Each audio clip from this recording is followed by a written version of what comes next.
In our next guest, Senator Roger Marshall from the great state of Kansas. Good morning, Senator. You've spoken a lot last week about Charlie's impact and its meaning to the conservative movement, to America. I see 54,000 new requests for Turning Point USA chapters on schools. I mean, what do you think the future of Charlie's movement's going?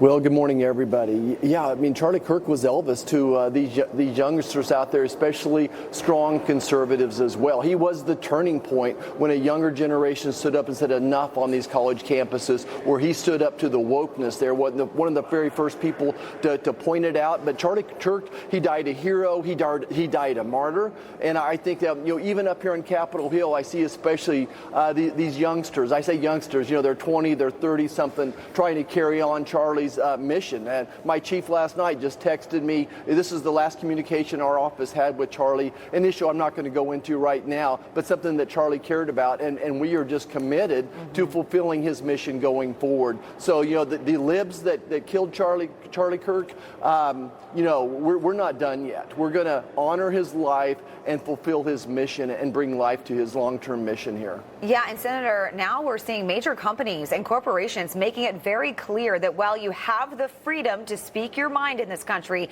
that does not come without repercussions in the private sector, at least. Case in point, Jimmy Kimmel, now off the air for what he said following Charlie's murder. What's your reaction to this move by ABC to pull his show indefinitely?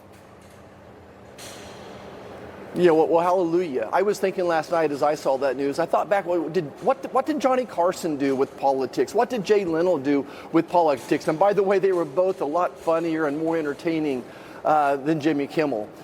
So they didn't touch politics is my point. And they certainly didn't attack people personally like Mr. Kimmel did. So look, he was on his way to the bottom as far as ratings go anyway. America was tired of that type of rhetoric. They were tired of basically him turning his show into another political agenda. And we wish him the best. We'll just be very polite here. And David Letterman went to my alma mater, Ball State University. All right. So I do want to pick it, Senator, though, to former CDC Director Susan Menarez. She testified in the Senate on Wednesday. You were in the room. Let's give our viewers a chance to see her opening statement yesterday. Take a look.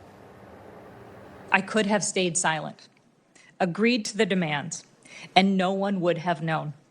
What the public would have seen were scientists dismissed without cause and vaccine protections quietly eroded, all under the authority of a Senate-confirmed director with unimpeachable credentials. I could have kept the office, the title, but I would have lost the one thing that cannot be replaced, my integrity. I mean, Senator, this hearing was filled with a lot of accusations, counter-accusations, and I think the American people just want to know what to do when it comes to these vaccines. Right. I think what Dr. Menarez proved yesterday, that she was not on the same team as Bobby Kennedy Jr. This is nothing personal.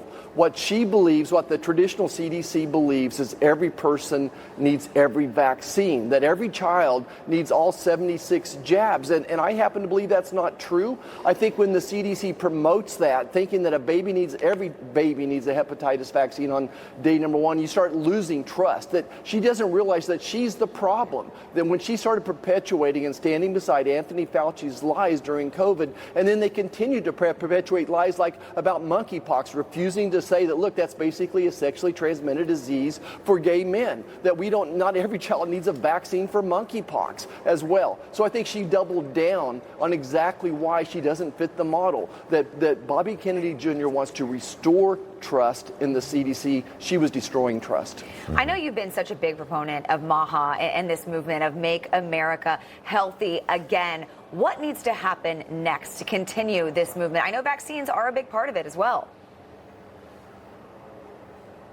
Yeah, and certainly Secretary Kennedy wants a gold standard, a new type of calendar as far as when these childhood vaccines get there. But let's work on our own immune systems as well. How do you build an immune system to face these viruses? What we learned during COVID is people that with diabetes, type 2 diabetes, especially with weak immune systems, succumbed to a virus. So we can build our own immune systems by having a healthy diet out there as well. Right. So we are so proud of what agriculture is doing to make their soil healthier. healthier and going to have more nutritious food, which is going to lead to stronger immune systems. Yes, thanks, Senator. And I do want to say you have been very clear as a doctor. You are not questioning polio, MMR, and some of those others, but we do have to go now.